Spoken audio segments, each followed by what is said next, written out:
আসসালামু আলাইকুম স্যার। ওয়ালাইকুম আসসালাম। সোহাগের মাঝে বসো।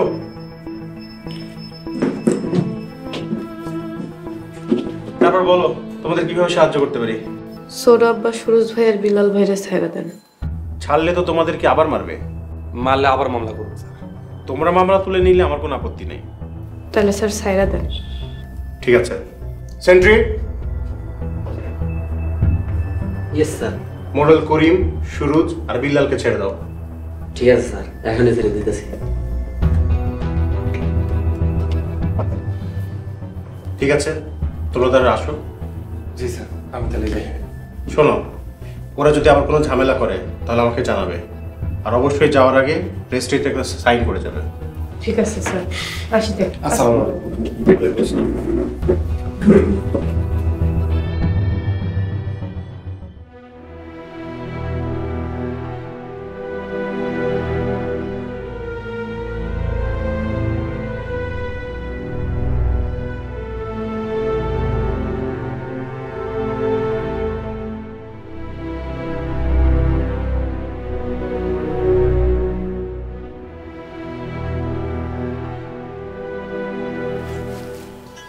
সুলতানা, তুমি আইছো? হ্যাঁ, আপনি কি করেন? এই যে তোমার জন্য অপেক্ষা করতেছিলাম। এই যে আমি আইসা পড়ছি। জানো, গতকাল ওই সুলতানা আইছিল। কোন সুলতানা? ওই যে লতিফের বউ। তারপর আপনি কি কইছেন? আমি তাড়ায় দিছি। আমি কইছি আমার সুলতানা সব থেকে ভালো। পরে রাগ করে নাই? রাগ করলে আমার কি, এই তো এখন অন্যজনের বউ। আর আমি? তুমি তো আমার সুলতানা। এই পৃথিবীতে চাঁদ যেমন একটা, সূর্য যেমন একটা, ঠিক তেমনি এই মাস্টারের সুলতানাও একটাই।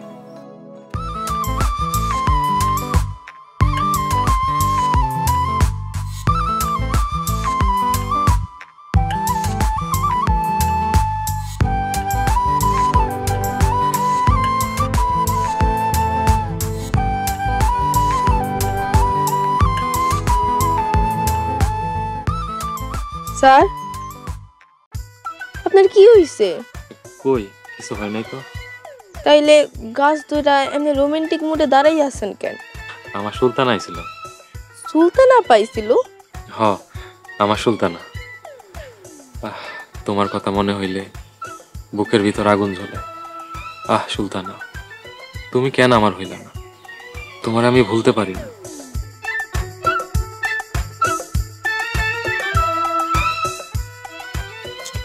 স্যারের মাথা তার মন হয় একেবারেই ছিঁড়ে গেছে। যেটারে বাড়িতে আনছে কেডা? ভাইজান আনছে। বাড়িতে গিয়ে আগে ভাইজানের ডিসিশন। বাপ বইলে এবার অসেরা দিন। না না, এখন অস্থির কিছুই করা যাব না। যা করতে হইব ঠান্ডা মাথায়, নয়তো আবার জেলে দিয়ে দিব। মোরল গো কথায় আর কোনো কাম করবো না। বাজান, তোর আমি সুন্দর দেখে অন্য জায়গায় বিয়া করাম।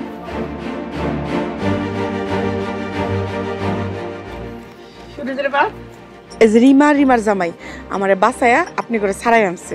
সুরজের মা, এইসব কথা শুনতে চাই না। আপনি না কইছেন ওগুলোকে আর বিবাদে জড়াইবেন না? বিবাদে জড়াবো না বলছি, তাই বইলা সাবেক শত্রুতা বুইলা যাবো এই ডিসিশন নেই। থাক ছোট আম্মা, ওনারা মোড়ল, ওনাকে ঘাড়ের রক এমনি ব্যথা। কি কইলি আর আমি? খবরদার, আমার জামাইরে কোনো উল্টাপাল্টা কথা কইবা না। কুত্তার লেজ আসলেই সোজা হয় না। সুরজের মা, এইসব কথা কইলে রাস্তায় ডিসিশন নিয়ে নিব। খবরদার আব্বা, রাস্তাঘাটে ঝগড়াঝাটি বন্ধ করো। রিমা, তোরা বাড়িতে যা, আর তোমরা বাড়িতে চলো।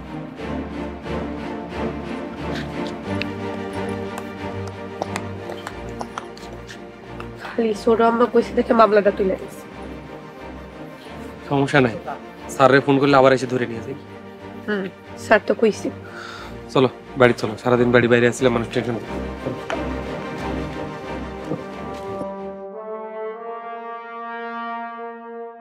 আবার আসুক, আসলে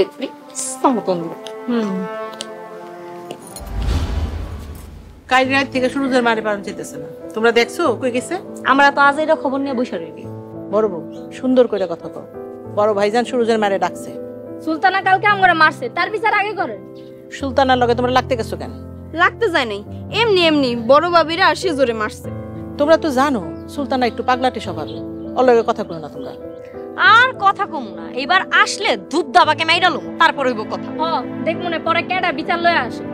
তোমরা বেশি বাড়াবাড়ি করতেছো, এর পরিণাম কিন্তু ভালো হইব না, কয়ে দিলাম।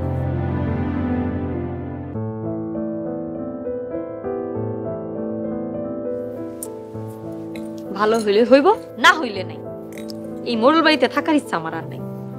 সবাই মিলে একসাথে চলে যাই, প্রয়োজন পড়লে মানুষের বাসায় কাম করবো, তাও শান্তিতে থাকবো।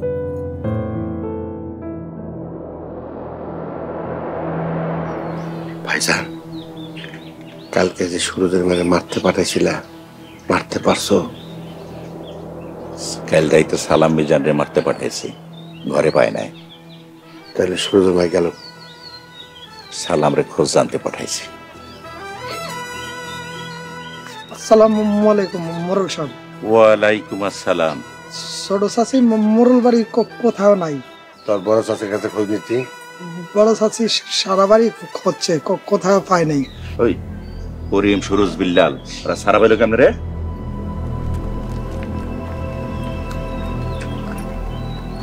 ভাইজান অবাক হইলেন?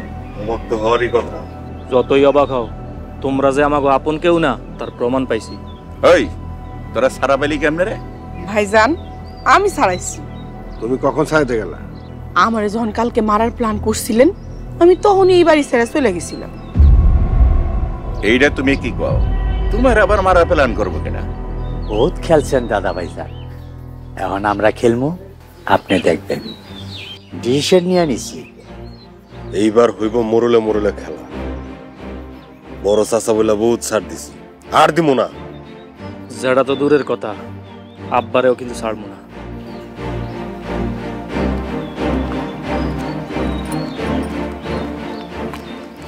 ভাইজান, আমার ভাব সব কিন্তু ভালো না। আরে ভয় পাস নাই, এমন চাল চালমু সবগুলার আমি ফাঁসাই দেব।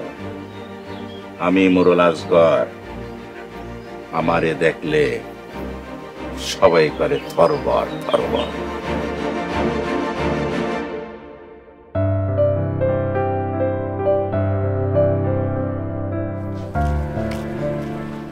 ছোট আম্মারে মাইরা আমাকে ফসাইতে চাইছিল। আমাকে এখন আরো সাবধানে থাকতে।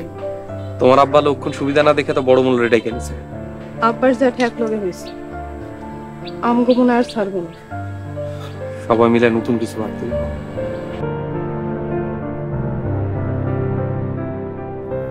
সোহাগ ভাই, আপনার লগে একটু কথা আছে। কি কইবা সাদেক, কও। আমার জমিটা বেচে দিন। কাল এক সময় রেজিস্ট্রি অফিসে আইসো, টাকা নিয়ে আমার নামে লিখে দিও। কত নিব আগে দাম দর করে নাও। 8% জায়গা, কয় টাকা নিবা? 10 লাখ দিয়েন। 5 লাখ দিব, দিবা? ভাই 8 লাখই দিয়েন। 6 লাখে দিবেন? জমির দাম তো বেশি, এত কম দিবেন কেন? মোড়লগো কাছ থেকে নিতে হইব, বুঝো না? আচ্ছা ঠিক আছে, 6 লাখই দিয়েন। জমি তো বেচেই দিছি, তুমি টাকা ফাও।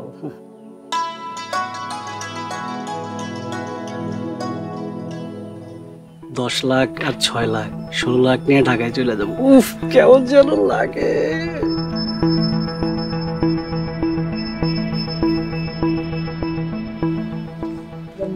মোরল সাহেব, সাদেকরে নিয়ে আইছি। ওই ছেলে, তুমি নাকি পশ্চিম পাড়ার জমির দাবি করতেছ? আমার বাপে জমি বিক্রি করছে 500, আপনারা দখল করে আছেন 1300। চুপ করবে এত। তোর এসব খবর কে কইছে? ওই ছোট লোকের বাচ্চা। হ্যাঁ, সোহাগ ভাই কইছে। তাই আমিও দলিল দেখছি, আমার বাপে জমি ফেরত দেন। আমিও দলিল দেখছি, বহুত পণ্ডিত শেখা গেছ। শোন, আমি জমি ফেরত দেব না, প্রয়োজন হইলে তুই টাকা নিতে পারস। ঠিক আছে, জমির দাম 10 লাখ দিতে হবে। 10 লাখ চাইছস, 10 লাখই দেব। তোর কিন্তু একটা কাম করতে হইব। কি কাম মোড়ল সাহেব কোন? 10 লাখ টাকা নিয়া আমগো নামে লেখা দিয়া পরে আবার সোহাগের কাছে এই জমি বেচা টাকা নিবি। এটা তো অন্যায়। সোহাগের কাছে ওই জমি বেচা যেই টাকা পাবি, ওই টাকা নিয়া তুই গ্রাম থেকে ভাইগা যাবি, বাকিটা আমি বুঝো। ঠিক আছে মোড়ল সাহেব, আমি রাজি।